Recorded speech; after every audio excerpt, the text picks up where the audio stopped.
ദൈവത്തിൻ്റെ പരിശുദ്ധ നാമം മോത്തപ്പെടുമാറാകട്ടെ. വേദപുസ്തകം ഒരു വർഷം കൊണ്ട് വായിച്ചു തീർക്കുക എന്ന ഒരു പദ്ധതിയാണിത്. ഈ ശുശ്രൂഷയിലേക്ക് നിങ്ങൾ എല്ലാവരെയും യേശുവിൻ്റെ നാമത്തിൽ സ്വാഗതം ചെയ്യുന്നു. ഇന്ന് 56-ാമത്തെ ദിവസം വേദപുസ്തക വായനയിലേക്ക് നമുക്ക് പ്രവേശിക്കാം. സംഖ്യാപുസ്തകം 28-ാമത്തെ അധ്യായം. യഹോവ പിന്നെയും മോശയോട് അരുളി ചെയ്തത്, എനിക്ക് സൗരഭ്യവാസനയായ ദഹനയാഗങ്ങൾക്കുള്ള എൻ്റെ ഭോജനമായ വഴിപാട് തക്ക സമയത്ത് എനിക്ക് അർപ്പിക്കേണ്ടതിന് ജാഗ്രതയോടെ ഇരിപ്പാൻ ഇസ്രായേൽ മക്കളോട് കൽപ്പിക്കണം.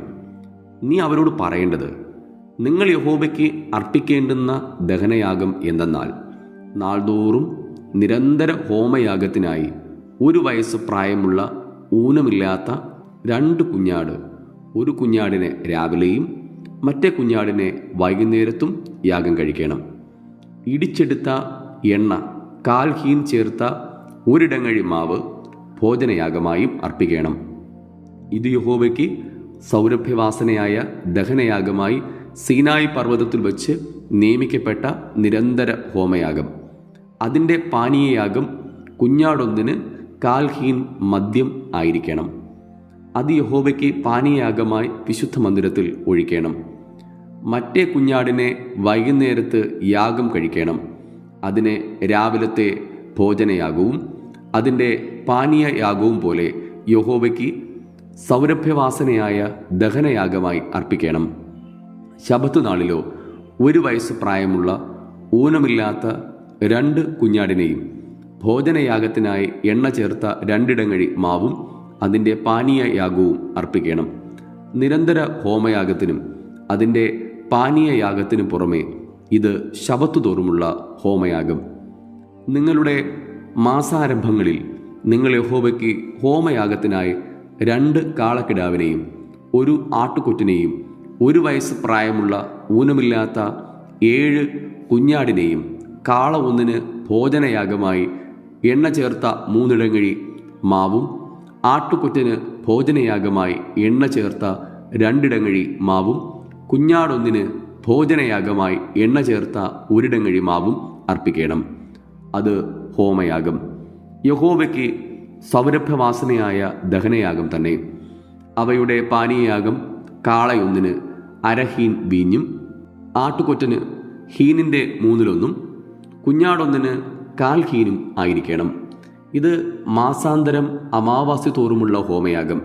നിരന്തര ഹോമയാഗത്തിനും അതിൻ്റെ പാനീയയാഗത്തിനും പുറമെ പാപയാഗമായി യഹോവയ്ക്ക് ഒരു കോലാട്ടുകൊറ്റനെയും അർപ്പിക്കണം. 1-ാം മാസം 14-ാം തീയതി യഹോവയുടെ പെസഹാകുന്നു. ആ മാസം 15-ാം തീയതി പെരുന്നാൾ ആയിരിക്കണം. 7 ദിവസം പുളിപ്പില്ലാത്ത അപ്പം തിന്നേണം. 1-ാം ദിവസം വിശുദ്ധ സഭായോഗം കൂടേണം. അന്ന് സാമാന്യ വേലയൊന്നും ചെയ്യരുത്. എന്നാൽ നിങ്ങൾ യഹോവയ്ക്ക് ഹോമയാഗത്തിനായി 2 കാളക്കിടാവിനെയും 1 ആട്ടുകൊറ്റനെയും 1 വയസ്സ് പ്രായമുള്ള 7 കുഞ്ഞാടിനെയും ദഹനയാഗമായി അർപ്പിക്കണം. അവ ഊനമില്ലാത്തവ ആയിരിക്കണം. അവയുടെ ഭോജനയാഗം എണ്ണ ചേർത്ത മാവ് ആയിരിക്കണം. കാള ഒന്നിന് 3 ഇടങ്ങഴിയും ആട്ടുകൊറ്റന് 2 ഇടങ്ങഴിയും 7 കുഞ്ഞാട്ടിൽ ഓരോന്നിന് ഓരോ ഇടങ്ങഴിയും അർപ്പിക്കണം. നിങ്ങൾക്ക് വേണ്ടി പ്രായശ്ചിത്തം കഴിപ്പാൻ പാപയാഗത്തിനായി 1 കോലാട്ടിനെയും അർപ്പിക്കണം. നിരന്തര ഹോമയാഗമായ രാവിലത്തെ ഹോമയാഗത്തിന് പുറമെ ഇവ അർപ്പിക്കണം. ഇങ്ങനെ 7 നാളും യഹോവയ്ക്ക് സൗരഭ്യവാസനയായി ദഹനയാഗത്തിൻ്റെ ഭോജനം ദിവസം പ്രതി അർപ്പിക്കണം. നിരന്തര ഹോമയാഗത്തിനും അതിൻ്റെ പാനീയയാഗത്തിനും പുറമെ അത് അർപ്പിക്കണം. 7-ാം ദിവസം വിശുദ്ധ സഭായോഗം കൂടേണം. അന്ന് സാമാന്യ വേലയൊന്നും ചെയ്യരുത്. വാരോത്സവമായ ആദ്യ ഫല ദിവസത്തിൽ പുതിയ ധാന്യം കൊണ്ട് ഒരു ഭോജനയാഗം കൊണ്ടുവരുമ്പോഴും വിശുദ്ധ സഭായോഗം കൂടേണം. അന്ന് സാമാന്യ വേലയൊന്നും ചെയ്യരുത്. എന്നാൽ നിങ്ങൾ യഹോവയ്ക്ക് സൗരഭ്യവാസനയായ ഹോമയാഗത്തിനായി 2 കാളക്കിടാവിനെയും 1 ആട്ടുകൊറ്റനെയും 1 വയസ്സ് പ്രായമുള്ള 7 കുഞ്ഞാടിനെയും അർപ്പിക്കണം. അവയുടെ ഭോജനയാഗമായി എണ്ണ ചേർത്ത മാവ് കാള ഒന്നിന് ഇടങ്ങഴി 3 ആട്ടുകൊറ്റന് ഇടങ്ങഴി 2 7 കുഞ്ഞാട്ടിൽ ഓരോന്നിന് ഇടങ്ങഴി ഓരോന്നും നിങ്ങൾക്ക് വേണ്ടി പ്രായശ്ചിത്തം കഴിപ്പാൻ ഒരു കോലാട്ടുകുറ്റനും വേണം. നിരന്തര ഹോമയാഗത്തിനും അതിൻ്റെ ഭോജനയാഗത്തിനും അവയുടെ പാനീയ യാഗത്തിനും പുറമെ നിങ്ങൾ ഇവ അർപ്പിക്കണം. അവ ഊനമില്ലാത്തവ ആയിരിക്കണം. സംഖ്യാപുസ്തകം 29 അധ്യായം. 7-ാം മാസം 1-ാം തീയതി വിശുദ്ധ സഭായോഗം കൂടേണം. അന്ന് സാമാന്യ വേലയൊന്നും ചെയ്യരുത്. അത് നിങ്ങൾക്ക് കാഹളനാദോത്സവം ആകുന്നു.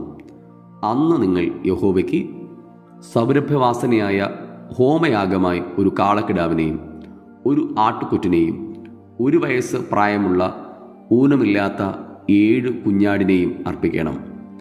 അവയുടെ ഭോജനയാഗം എണ്ണ ചേർത്ത മാവ്, കാളയ്ക്ക് ഇടങ്ങഴി 3, ആട്ടുകൊറ്റന് ഇടങ്ങഴി 2, 7 കുഞ്ഞാട്ടിൽ ഓരോന്നിന് ഇടങ്ങഴി ഓരോന്നും ആയിരിക്കണം. നിങ്ങൾക്ക് വേണ്ടി പ്രായശ്ചിത്തം കഴിപ്പാൻ പാപയാഗത്തിനായി ഒരു കോലാട്ടുകൊറ്റനും വേണം.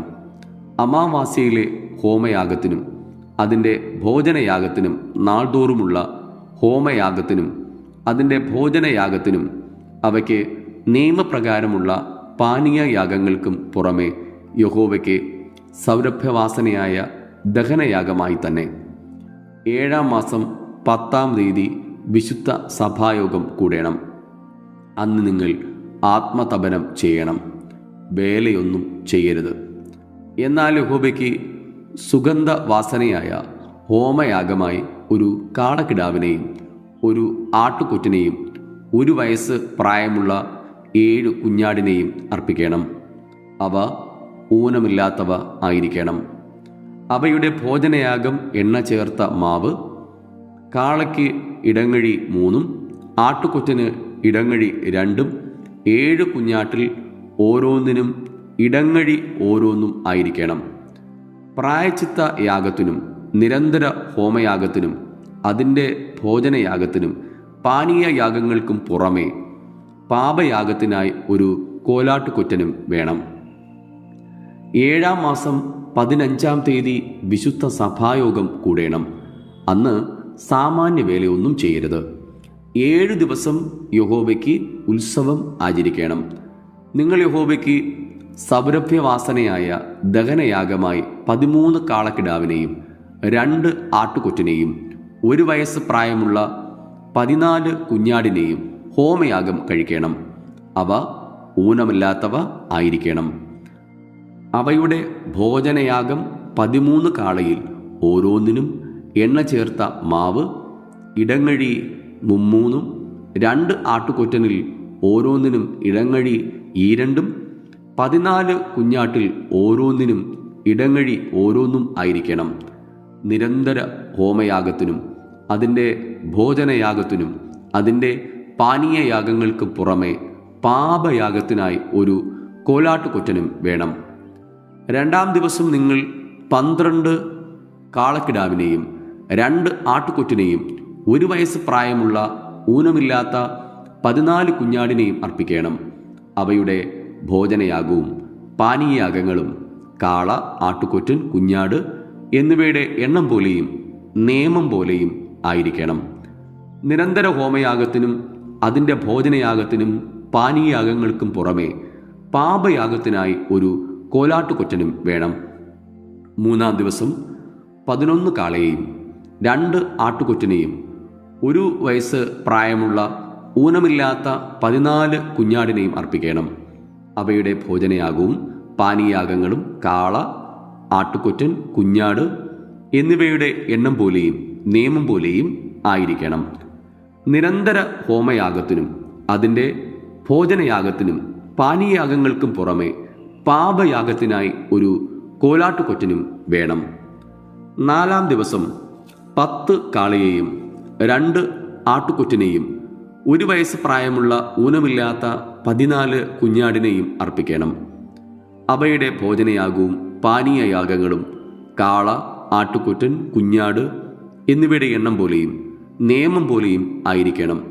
നിരന്തര ഹോമയാഗത്തിനും അതിൻ്റെ ഭോജനയാഗത്തിനും പാനീയ യാഗങ്ങൾക്കും പുറമെ പാപയാഗത്തിനായി ഒരു കോലാട്ടുകൊറ്റനും വേണം. 5-ാം ദിവസം 9 കാളയെയും 2 ആട്ടുകൊറ്റനെയും 1 വയസ്സ് പ്രായമുള്ള ഊനമില്ലാത്ത 14 കുഞ്ഞാടിനെയും അർപ്പിക്കണം. അവയുടെ ഭോജനയാഗവും പാനീയയാഗങ്ങളും കാള, ആട്ടുകൊറ്റൻ, കുഞ്ഞാട് എന്നിവയുടെ എണ്ണം പോലെയും നിയമം പോലെയും ആയിരിക്കണം. നിരന്തര ഹോമയാഗത്തിനും അതിൻ്റെ ഭോജനയാഗത്തിനും പാനീയയാഗങ്ങൾക്കും പുറമെ പാപയാഗത്തിനായി ഒരു കോലാട്ടുകൊറ്റനും വേണം. 6-ാം ദിവസം 8 കാളയെയും 2 ആട്ടുകൊറ്റനെയും 1 വയസ്സ് പ്രായമുള്ള ഊനമില്ലാത്ത 14 കുഞ്ഞാടിനെയും അർപ്പിക്കണം. അവയുടെ ഭോജനയാഗവും പാനീയയാഗങ്ങളും കാള, ആട്ടുകൊറ്റൻ, കുഞ്ഞാട് എന്നിവയുടെ എണ്ണം പോലെയും നിയമം പോലെയും ആയിരിക്കണം. നിരന്തര ഹോമയാഗത്തിനും അതിൻ്റെ ഭോജനയാഗത്തിനും പാനീയയാഗങ്ങൾക്കും പുറമെ പാപയാഗത്തിനായി ഒരു കോലാട്ടുകൊറ്റനും വേണം. 7-ാം ദിവസം 7 കാളയെയും 2 ആട്ടുകൊറ്റനെയും 1 വയസ്സ് പ്രായമുള്ള ഊനമില്ലാത്ത 14 കുഞ്ഞാടിനെയും അർപ്പിക്കണം. അവയുടെ ഭോജനയാഗവും പാനീയയാഗങ്ങളും കാള, ആട്ടുകൊറ്റൻ, കുഞ്ഞാട് എന്നിവയുടെ എണ്ണം പോലെയും നിയമം പോലെയും ആയിരിക്കണം. നിരന്തര ഹോമയാഗത്തിനും അതിൻ്റെ ഭോജനയാഗത്തിനും പാനീയയാഗങ്ങൾക്കും പുറമെ പാപയാഗത്തിനായി ഒരു കോലാട്ടുകൊറ്റനും വേണം. 8-ാം ദിവസം നിങ്ങൾക്ക് അന്ത്യയോഗം ഉണ്ടാകണം. അന്ന് സാമാന്യ വേലയൊന്നും ചെയ്യരുത്. എന്നാൽ യഹോവയ്ക്ക് സൗരഭ്യവാസനയായ ദഹനയാഗമായി ഒരു കാളയെയും 1 ആട്ടുകൊറ്റനെയും 1 വയസ്സ് പ്രായമുള്ള ഊനമില്ലാത്ത 7 കുഞ്ഞാടിനെയും ഹോമയാഗം കഴിക്കണം. അവയുടെ ഭോജനയാഗവും പാനീയയാഗങ്ങളും കാള, ആട്ടുകൊറ്റൻ, കുഞ്ഞാട് എന്നിവയുടെ എണ്ണം പോലെയും നിയമം പോലെയും ആയിരിക്കണം. നിരന്തര ഹോമയാഗത്തിനും അതിൻ്റെ ഭോജനയാഗത്തിനും പാനീയയാഗങ്ങൾക്കും പുറമെ പാപയാഗത്തിനായിട്ട് ഒരു കോലാട്ടുകൊറ്റനും വേണം. ഇവയെ നിങ്ങൾ നിങ്ങളുടെ നേർച്ചകളും സ്വമേധാദാനങ്ങളുമായ ഹോമയാഗങ്ങളും ഭോജനയാഗങ്ങൾക്കും പാനീയയാഗങ്ങൾക്കും പുറമെ നിങ്ങളുടെ ഉത്സവങ്ങളിൽ യഹോവയ്ക്ക് അർപ്പിക്കണം. യഹോവ മോശയോട് കൽപ്പിച്ചതൊക്കെയും മോശെ ഇസ്രായേൽ മക്കളോട് പറഞ്ഞു. ഇവിടെ ഇന്നത്തേക്കുള്ള തിരുവചന വേദഭാഗം വായിച്ച് അവസാനിക്കുന്നു. വായിച്ചു കേട്ട തിരുവെഴുത്തുകളാൽ ദൈവം നമ്മേവരെയും അതിസമർത്ഥമായി അനുഗ്രഹിക്കുമാറാകട്ടെ. ആമേൻ.